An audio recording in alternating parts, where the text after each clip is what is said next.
성벽을 재건했어요. 성벽 재건을 완성한 날이 6월 25일입니다. 그리고 7월 1일 날 나팔절을 지켰습니다.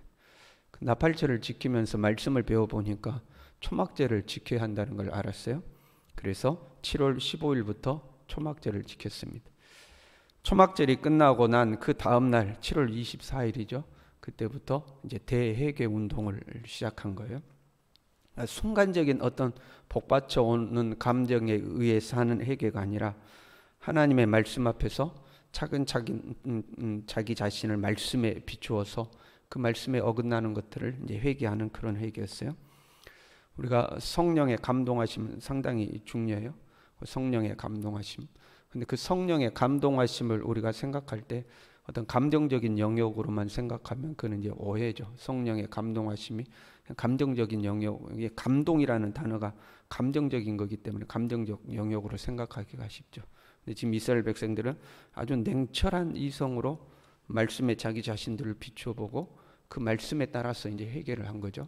그러한 성령의 역사도 상당히 중요한 거죠. 말씀을 배우고, 그러니까 회개 운동을 하는데 반은 이제 말씀을 배운 거예요. 말씀을 배우고 그 말씀 배우고 나서 그 말씀에 따라서 기도한 거죠. 우리 식하고 비슷해요. 우리가 만약에 기도회를 한다 그러면 뭐부터 예배 드리면서 뭐 해요? 말씀 듣잖아요. 그 말씀 듣고 우리 말씀 붙들고 기도합시다 하고 이제 그 말씀에 따라서 기도하잖아요. 똑같은 모습입니다. 말씀을 배우고 그 말씀을 가지고 이제 또 반은 기도, 반은 말씀 배우고 반은 기도하고 이제 이렇게 하는 거거든요.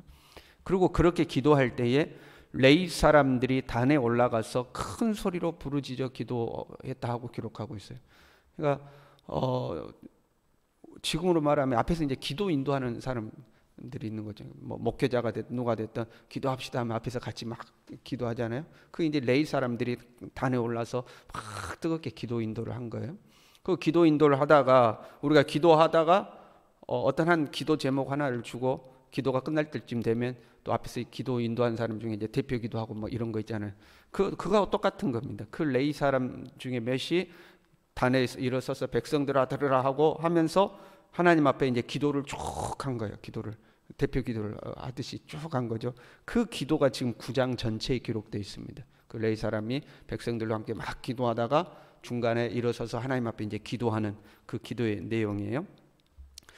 그 기도의 내용이 어떻게 되어 있냐면 천지를 창조하신 하나님에서부터 출애굽과 광야 생활과 가나안 정착하고 사사시대와 왕정시대를 지나서 자기들이 포로 잡혀가기까지 그 역사를 쭉 하는 겁니다.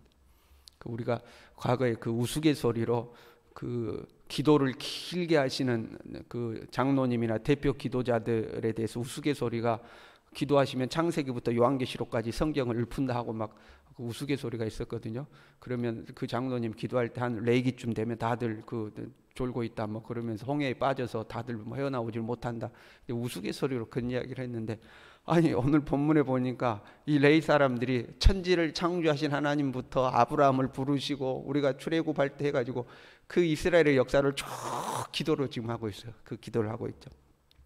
그 기도의 핵심이 뭐냐면 천지 창조하신 하나님에서부터 포로 잡혀간 우리까지 그 기도의 핵심이 뭐냐면 하나님은 언약을 반드시 지키시는 분이다 하는 거죠. 하나님은 반드시 언약을 지키시는 분이다. 아브라함을 택하여 부르시고 하나님의 언약을 세우셨다. 그런데 우리 이스라엘 백성인 우리는 그 하나님의 언약을 지키지 않았다. 출애굽에서 광야에서부터 하나님을 거역해서 이 애굽으로 돌아가려고 하고 가나안에 정착해서도 하나님이 우리에게 복을 주셨는데 우리는 그 복을 누릴 줄만 알았지 하나님 말씀은 지키질 않았다.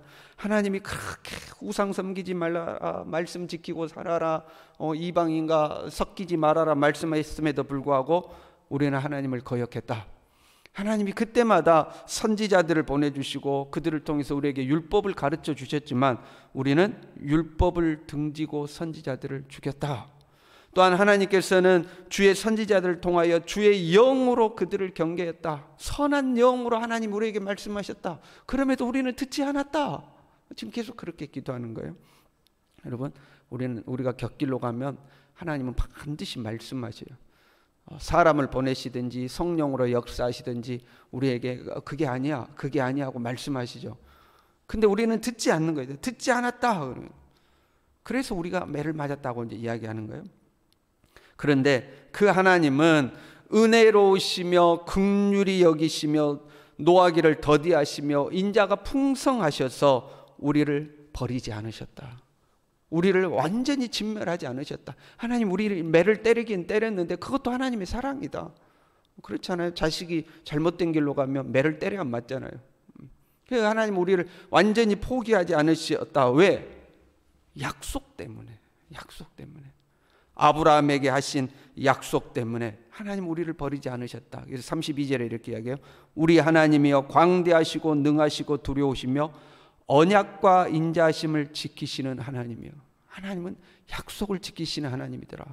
왜 우리가 그렇게 말 안 듣고 하나님이 선지자 보내면 선지자 죽이고 영으로 역사하시면 그거 다 무시해버리고 우리 마음대로 갔음에도 불구하고 하나님이 우리를 완전히 진멸하지 아니하시고 우리를 이렇게 남겨놓으셨느냐? 그는 약속 때문이다. 누구에게 하신 약속이요? 아브라함에게 하신 약속 때문이다 하고 이야기하고 있어요. 하나님이 아브라함을 선택하여 부르시고 너로 말미암아 천하 만민이 복을 받을 것이라고 약속하셨는데 그 메시아 약속이죠. 메시아 언약이죠.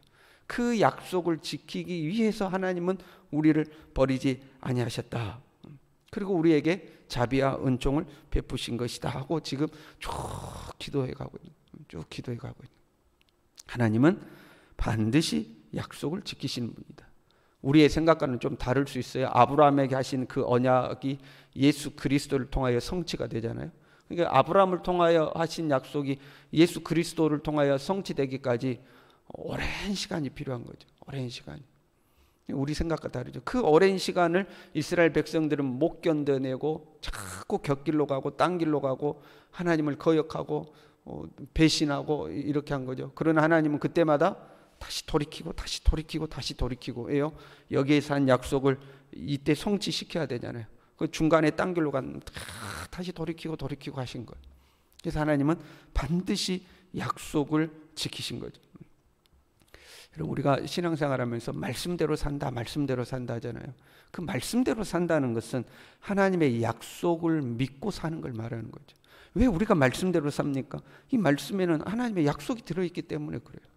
그래서 말씀대로 살면 그 하나님의 약속이 이루어지는 거죠. 그리고 그 하나님의 말씀에 있는 약속은 그 말씀에 있는 약속이 생명의 길이죠. 29절에 이렇게 되어 있어요. 사람이 준행하면 그 가운데서 삶을 얻는 주의 계명 이렇게 되어 있어요.